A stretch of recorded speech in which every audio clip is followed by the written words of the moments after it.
જય સ્વામિનારાયણ.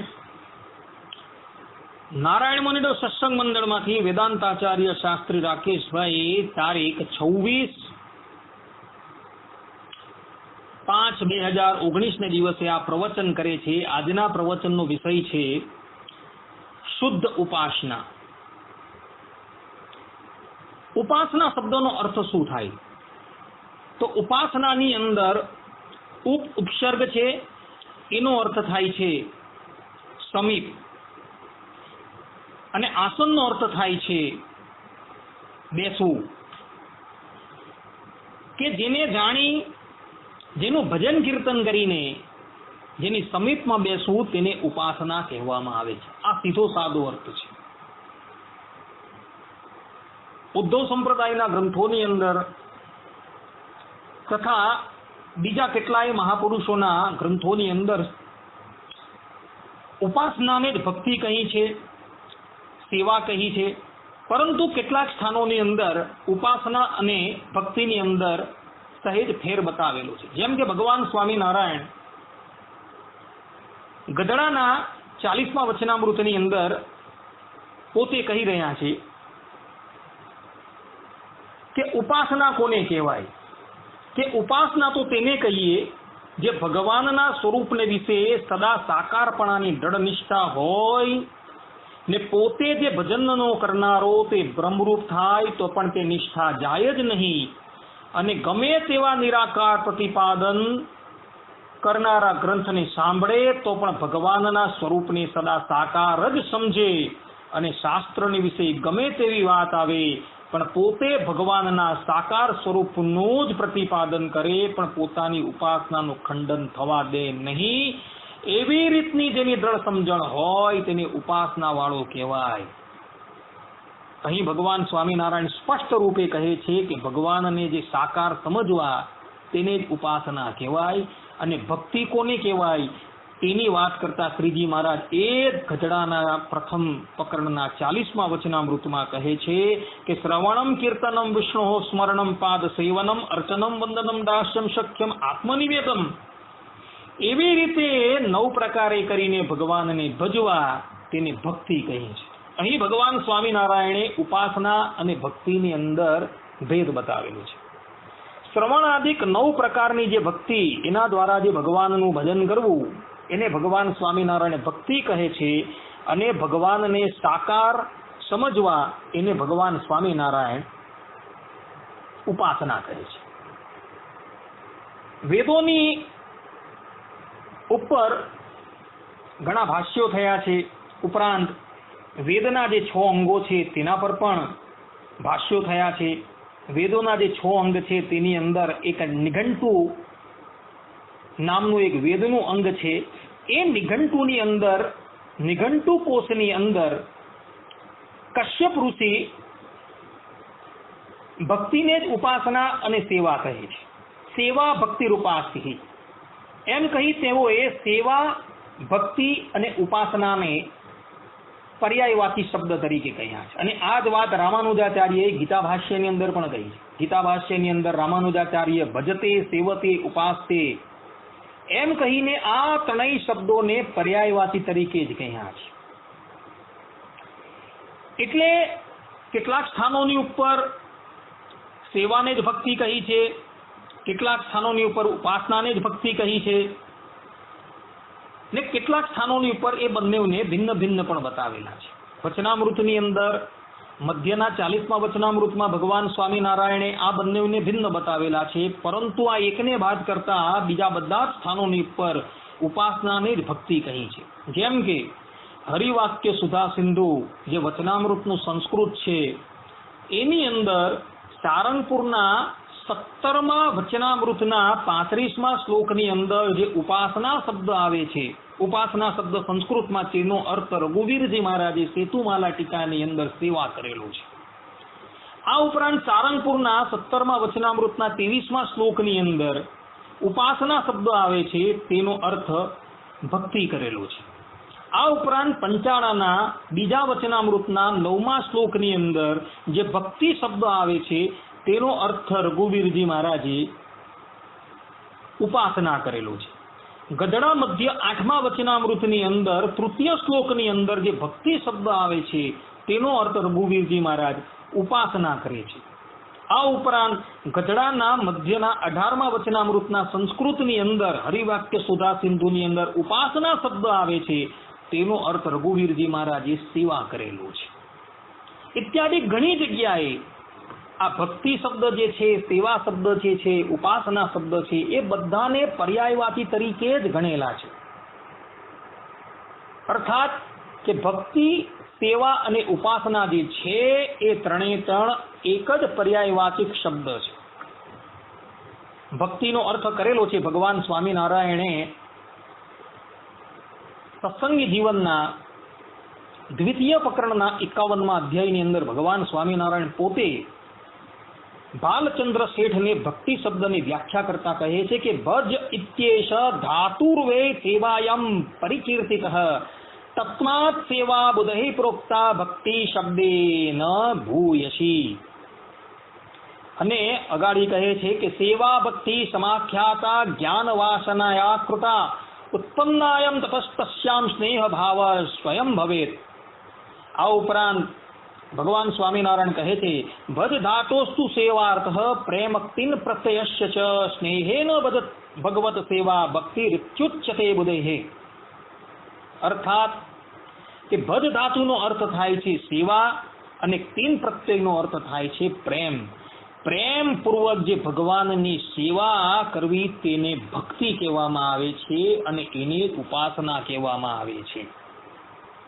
ભગવાન સ્વામિનારાયણે પ્રથમના 40મા વચનામૃતને બાદ કરતા ઠેર ઠેર જગાએ ભક્તિ શબ્દને ઉપાસના અને સેવા તરીકે કહ્યું છે. એટલે કે ભક્તિ શબ્દ જે છે તેનો પર્યાયવાચિક શબ્દ જે છે તે ઉપાસના છે અને એનો જ પર્યાયવાચક શબ્દ જે છે એ સેવા છે. ખાલી પ્રથમના 40મા વચનામૃતની અંદર જ ભગવાન સ્વામિનારાયણ ઉપાસના અને ભક્તિને ભિન્ન ભિન્ન બતાવે છે. આચાર્ય વલ્લભાચાર્યજી પણ શ્રીમદ ભાગવત પર સુબોધિની ટીકાની અંદર ભક્તિ અને ઉપાસનાને ભિન્ન ભિન્ન બતાવે છે. પરંતુ આચાર્ય બીજા સ્થાનોની ઉપર ભક્તિ અને સેવાને તથા ઉપાસનાને એક પણ બતાવે છે. કહેવાનું તાત્પર્ય અહીં એવું છે કે બહુધા ગ્રંથોની અંદર ભક્તિને જ ઉપાસના કહી છે અને સેવા કહી છે. પરંતુ આ એક સ્થાનની ઉપર ભગવાન સ્વામિનારાયણે અહીં ઉપાસનાને અને ભક્તિને ભિન્ન ભિન્ન બતાવેલા છે. ઉદ્ધવ સંપ્રદાયના આશ્રિતોની જે ભગવાનને વિશે જે ભક્તિ છે એ યુગલ ઉપાસનાની ભક્તિ છે. અર્થાત કે યુગલ ઉપાસનાની એઓ ભક્તિ કરી રહ્યા છે. ભગવાન શ્રીમદ નારાયણ ગોલોક મધ્યે આવેલા અક્ષરધામની અંદર શેષ સૈયાની ઉપર શ્રીદેવી અને ભૂદેવી, નીલાદેવી અને રાધાદેવીની સાથે પોતે વિરાજમાન છે. ઉદ્ધવ સંપ્રદાયની જે ભક્તિ જે છે એ યુગલ ચરણની ઉપાસના છે. ને આ વાતનું સમર્થન શિક્ષાપત્રી શ્લોક 41ની વ્યાખ્યાની અંદર સતાનંદ સ્વામીએ પોતે કરેલું છે. ત્યાં સ્વામી શંકા ઉત્પન્ન કરે છે કે માલાદ્વય ધારણે કો હેતુઃ ઇતિ ચેત શ્રી રાધા કૃષ્ણાખ્યા યુગલ સ્વરૂપો ઉપાસકત્વ સૂચનાર્થમ ઇત્યેવ ગમ્યતામ. અર્થાત સતાનંદ સ્વામી કહે છે કે કોઈ કહે છે કે કંઠમાં બેવડી માળા પહેરવાનું કેમ કહ્યું છે, તો તેનો પ્રત્યુત્તર તો એમ છે કે શ્રી રાધા કૃષ્ણ નામે યુગલ સ્વરૂપની ઉપાસના આપણે કરીએ છીએ એવું જણાવવા માટે બેવડી માળા આપણે ધારણ કરીએ છીએ. અહીં સ્પષ્ટ રૂપે સતાનંદ સ્વામી પોતે કહી રહ્યા છે કે કંઠની અંદર જે બેવડી માળા ધારણ કરીએ છીએ તેનું હેતુ એ જ છે કે આપણી ઉપાસના જે છે એ યુગલ ચરણની ઉપાસના છે એવી વાત કહી રહ્યા. અને ભગવાન સ્વામિનારાયણ પણ પ્રથમના 5મા વચનામૃતમાં એ જ વાત કહે છે કે રાધા સહિત શ્રી કૃષ્ણનું ધ્યાન કરવું, અને શાસ્ત્રોની અંદર આ ધ્યાનને જ ભક્તિ કહી છે. ધ્યાનાચ બ્રહ્મસૂત્રની અંદર સાધન અધ્યાય જે છે તેની અંદર ભગવાન વેદવ્યાસજી પણ એ જ વાત કહે છે કે ભગવાનનું અખંડ ધ્યાન કરવું એ જ ભક્તિ. અને એ જ વાત રામાનુજાચાર્ય પોતે ગીતા ભાષ્યની અંદર 7મા અધ્યાયની અંદર પોતે ઉપોઢઘાટની અંદર કહે છે કે ભગવાનના સ્વરૂપમાં તેલ ધારાવત જે ભગવાનની અખંડ વૃત્તિ રાખવી એ જ ભક્તિ છે, અને એ જ ઉપાસના છે, અને એ જ સેવા છે. કહેવાનું તાત્પર્ય અહીં એવું છે કે ઉદ્ધવ સંપ્રદાયના જે આશ્રિત જે છે તેની ઉપાસના કઈ છે, તો અહીં સ્પષ્ટ રૂપે સતાનંદ સ્વામી અને ભગવાન સ્વામિનારાયણ એવો નિર્ણય કરે છે કે યુગલ ચરણની ઉપાસના આપણી છે. કોઈ એમ કહે કે અમે તો કેવલ સ્વામિનારાયણનું ધ્યાન કરીએ છીએ, રાધાજી કે લક્ષ્મીજીનું તો અમે ધ્યાન કરતા જ નથી, તો એ લોકો થકી પણ આપણે ઇષ્ટાપત્તિની પ્રાપ્તિ થઈ ગઈ. કારણ કે લક્ષ્મીજી અને રાધાજી એ દિવ્ય રૂપે ભગવાનના સ્વરૂપમાં સમાયેલા જ છે. લક્ષ્મીજી ભગવાન સ્વામિનારાયણના હૃદયની અંદર ત્રિવત્સના ચિહ્ન રૂપે સમાયેલા છે, એટલે આપણી ઉપાસના પણ લક્ષ્મીનારાયણની જ થઈ ગઈ. કારણ કે નારાયણ જે છે એ સ્વામિનારાયણ છે, અને ચિહ્નરૂપ જે પ્રતીક છે લક્ષ્મીજીનું પ્રતીક છે. ભગવાન સ્વામિનારાયણના હૃદય કમળની અંદર લક્ષ્મીજીના ચિહ્નરૂપ શ્રીવત્સનું ચિહ્ન હતું. એવું વચનામૃતની અંદર ઉપોઢઘાટની અંદર ભગવાન સ્વામિનારાયણના શરીરની અંદર જે તેલ ચિહ્નની ગણતરી કરેલી છે તેમાં આ વસ્તુ લખાયેલી છે. એટલે ભલે સ્વામિનારાયણનું ભજન કરતા હોય તો પણ એ ઉપાસના લક્ષ્મી નારાયણની જ કહેવાય છે. કારણ કે શ્રીવત્સનું ચિહ્ન જે ભગવાન સ્વામિનારાયણના હૃદયની ઉપર રહ્યું છે, એટલે લક્ષ્મીજી અને રાધાજી અદ્રશ્ય રૂપે એની અંદર રહ્યા હોવાથી એ યુગલ ઉપાસના જ કહેવાય છે. કેટલાક લોકોનું માનવું એવું છે કે અક્ષરધામની અંદર 4 ચરણની ઉપાસના નથી, ત્યાં 2 ચરણની ઉપાસના છે. એવી એ લોકો કેવલ પ્રતિજ્ઞા કરે છે. ને આ પ્રતિજ્ઞા જે છે તે લોકો જે કરી રહ્યા છે એ બહુ પહેલા જે ગુણાતીતાનંદ સ્વામીની 6 પ્રકરણની વાત બહાર પડેલી હતી, તેમાં 5મા પ્રકરણની 307ની વાતના આધારે આ પ્રતિજ્ઞા કરે છે. આ પ્રતિજ્ઞા કરી પણ એમાં કોઈ હેતુ ઉપસ્થિત નથી કરતા, અને નિશ્ચિત સાધ્યવાન એવું દ્રષ્ટાંત પણ નથી આપતા, ને કોઈ શાસ્ત્ર પ્રમાણે આ પ્રતિજ્ઞાને સિદ્ધ પણ નથી કરી શકતા. જ્યારે આપણા ઉદ્ધવ સંપ્રદાયના ગ્રંથોની અંદર સ્પષ્ટ રૂપે પ્રમાણ છે. સત્સંગી જીવન તૃતીય પ્રકરણ 41મા અધ્યાયની અંદર જે આખો અધ્યાય જે છે એ બ્રહ્મધામના નિરૂપણ પરખ છે. તેની અંદર સ્પષ્ટ રૂપે છે કે એ જ ગોલોક મધ્યે આવેલા અક્ષરધામની અંદર એ જ પુરુષોત્તમ નારાયણ પોતાના દિવ્ય સિંહાસનની ઉપર રાધાજીની સાથે અને લક્ષ્મીજીની સાથે બિરાજમાન છે, અને એની જ ઉપાસના બધા મુક્તો ત્યાં કરી રહ્યા છે. અને આ જ વાતનું સમર્થન ભગવાન વેદવ્યાસજી પોતે સ્કંદ પુરાણના વૈષ્ણવ ખંડની અંદર આવેલા વાસુદેવ મહાત્મયની અંદર 15, 16, 17 ને 18મા અધ્યાયની અંદર કરે છે. ત્યાં આ આખા 4 અધ્યાયો જે છે એ ભગવદ ધામના વર્ણન પરખ છે, ને ત્યાં પણ વ્યાસ ભગવાને સ્પષ્ટ લખેલું છે કે એ ભગવાન જે છે ગોલોક મધ્ય આવેલા અક્ષરધામની અંદર પોતે દિવ્ય સિંહાસનની ઉપર બિરાજમાન છે, અને લક્ષ્મીજી અને રાધાજી એમની આજુબાજુમાં બિરાજમાન છે. ને એની જ ઉપાસના એ મુક્તો કરી રહ્યા છે. અને એ જ વાત વચનામૃતની અંદર પણ તમે જોજો તો ઉપોઢઘાટની અંદર પણ સ્પષ્ટ રૂપે લખાયેલી છે કે ગોલોકના મધ્યને વિશે એ ભગવાનનું અક્ષરધામ છે. ત્યારબાદ એ અક્ષરધામનું વર્ણન કરેલું છે, પુરુષોત્તમ નારાયણનું વર્ણન કરેલું છે, અને એમની લક્ષ્મીજી ને રાધાજી પટરાણીનું પણ વર્ણન કરવામાં આવેલું છે.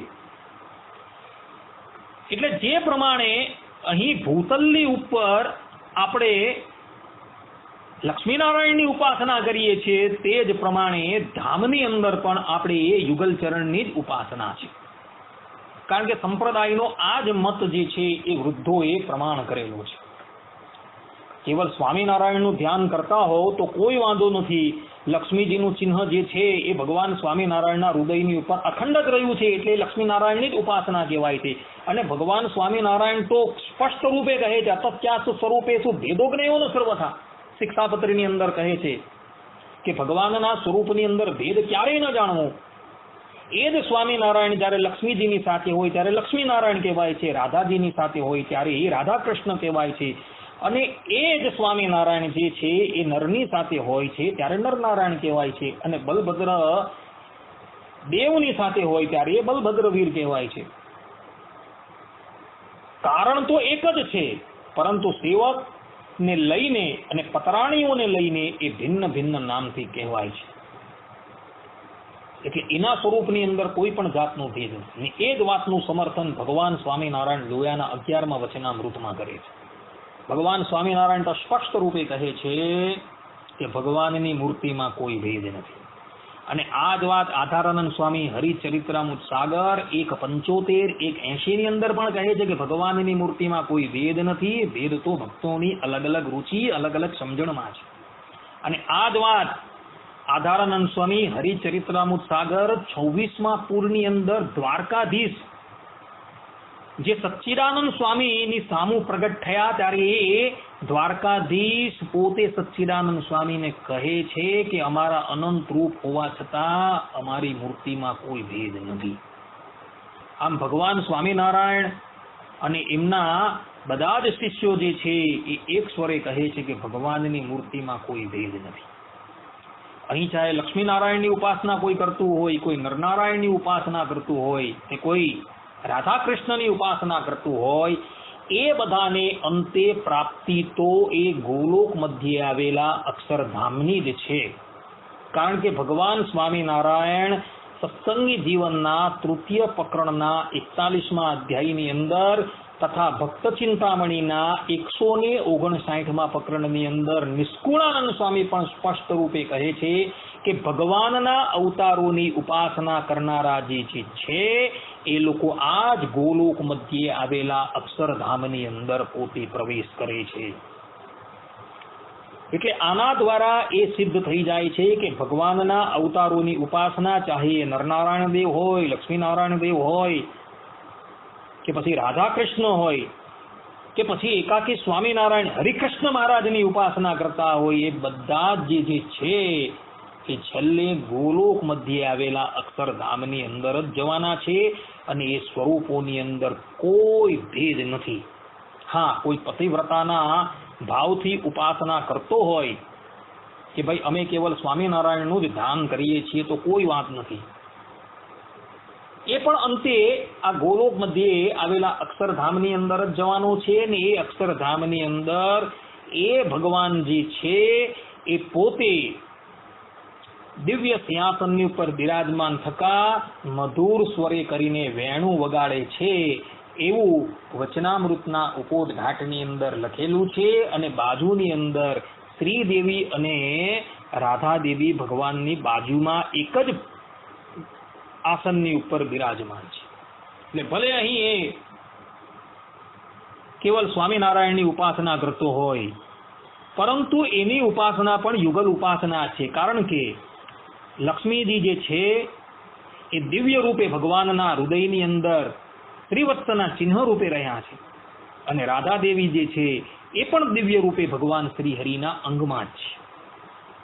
અને ઉદ્ધવ સંપ્રદાયના ભક્ત કવિઓએ તો પોતાના કીર્તનોની અંદર ઠેર ઠેર જગ્યાએ ભગવાન સ્વામિનારાયણને કમલાપતિ, રાધાપતિ ઇત્યાદિ નામથી સંબોધેલા છે.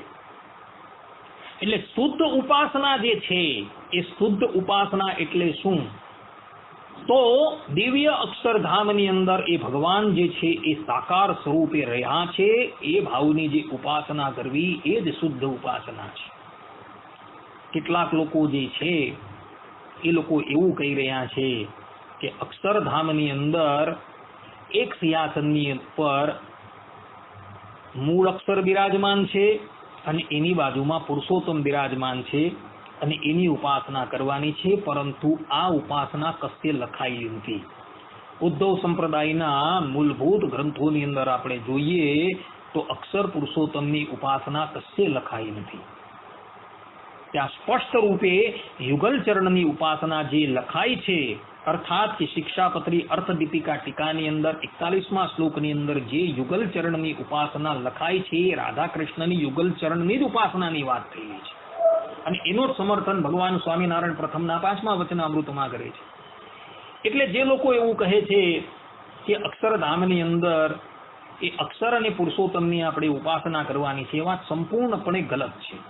એ પક્ષ યોગ્ય નથી. તો વળી કેટલાક લોકો જે છે એ એવું બતાવી રહ્યા છે, અર્થાત કે ગુણાતીતાનંદ સ્વામીની 6 પ્રકરણની વાત, એમાં 5મા પ્રકરણની વાતમાં 307મી વાત જે છે તેની અંદર એ લોકોએ અક્ષરધામનું વર્ણન કરેલું છે. એ અક્ષરધામની અંદર ખુલ્લું મેદાન જેવું છે, એની અંદર પુરુષોત્તમ નારાયણ બિરાજમાન છે અને આજુબાજુ ભગવાધારી સાધુઓ બિરાજમાન. એટલે કે એ અક્ષરધામની અંદર ગયેલા કોઈ પણ મુક્ત છે તેઓ ભગવાધારી જ પોતે છે. એટલે કે એ લોકોએ ભગવા વસ્ત્ર ધારણ કરવાના છે અને એ લોકો પોતે પુરુષોત્તમના મુખની સામું જોઈ રહ્યા. પણ આ જે અક્ષરધામનું વર્ણન છે એ સંપૂર્ણપણે ગલત છે. ભગવાન સ્વામિનારાયણે સત્સંગી જીવનના તૃતીય પ્રકરણના 41મા અધ્યાયની અંદર, ભક્ત ચિંતામણીની અંદર 159મા પ્રકરણની અંદર, મુક્તાનંદ કાવ્યની અંદર, ધામ વર્ણન ચાતુરીની અંદર, મંજુકેશાનંદ કાવ્યની અંદર, છાંડોગ્ય ઉપનિષદની અંદર, કૌશિતકી ઉપનિષદની અંદર, બ્રહ્મ વૈવર્ત પુરાણની અંદર જે ભગવત ધામનું વર્ણન વેદવ્યાસજીએ, ભગવાન સ્વામિનારાયણે અને એમના શિષ્યોએ જે કરેલું છે તે ધામના વર્ણન સાથે આ ગુણાતીતાનંદ સ્વામીની વાતોનું જે ધામ છે એ મળતું આવતું જ નથી.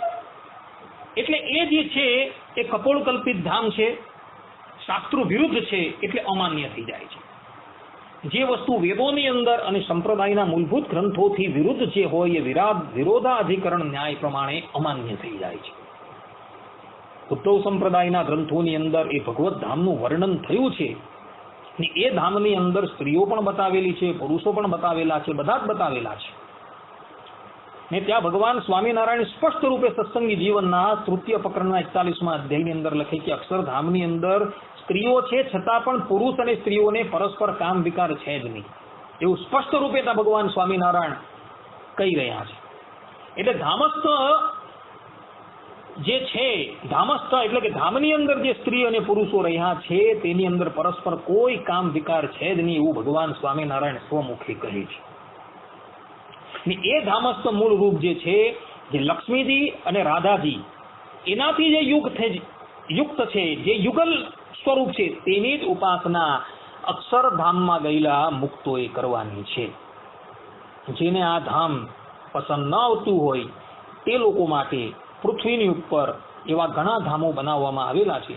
એ લોકો ભલે ત્યાં જતા હોય, પણ સ્વામિનારાયણના આશ્રિત જે છે, જે અનન્ય ભાવે સ્વામિનારાયણનું ભજન કરે છે, જે અનન્ય ભાવે સ્વામિનારાયણની સાકારપણાની ઉપાસના કરી રહ્યા છે, એ લોકો તો જે છે એ આ વેદોએ પ્રતિપાદન કરેલું અને સંપ્રદાયના મૂળભૂત ગ્રંથોએ પ્રતિપાદન કરેલું અને ભગવાન વેદવ્યાસજીએ વાસુદેવ મહાત્મયની અંદર જે પ્રતિપાદન કરેલા ધામની અંદર જ જાય છે અને ત્યાં તેઓ રાધા કૃષ્ણ કે લક્ષ્મીનારાયણ નામે ઓળખાતા ભગવાન શ્રીમદ નારાયણની અર્થાત કે સ્વામિનારાયણની શુદ્ધ ઉપાસના ત્યાં કરે છે.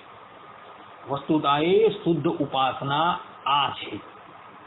અક્ષરધામની અંદર જે પણ કોઈક વ્યક્તિ ત્યાં જાય છે ત્યારે તે લોકો એ ભગવાનને વેણું વગાડતા જ જોવાના છે અને સાથે લક્ષ્મીજી અને રાધાજીથી યુક્ત જ જોવાના છે. પરંતુ કેટલાક કપોળકલ્પિત લોકોએ અક્ષરધામનું જે વર્ણન કરેલું છે એ કપોળકલ્પિત ધામની અંદર તેઓએ લક્ષ્મીજી અને રાધાજીનું સમર્થન કરેલું જ નથી, પરંતુ આ ધામનું વર્ણન જે છે એ સંપૂર્ણપણે ઉદ્ધવ સંપ્રદાયના માન્ય પ્રબંધોથી વિપરીત હોવાથી એ અમાન્ય થઈ જાય છે.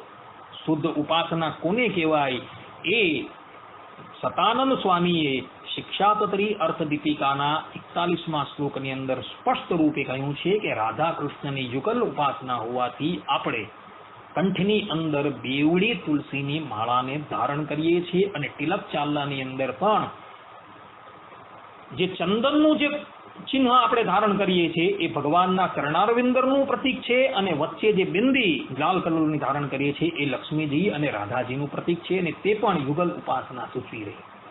એટલે યુગલ ઉપાસના જે કરવી એ જ ઉદ્ધવ સંપ્રદાયની શુદ્ધ ઉપાસના છે એવું સતાનંદ સ્વામી અને ભગવાન સ્વામિનારાયણનું કહેવું છે, અને આ જ શુદ્ધ ઉપાસના છે. અહીં આ પ્રવચનને વિરામ આપીએ છીએ. અસ્તુ. જય સ્વામી.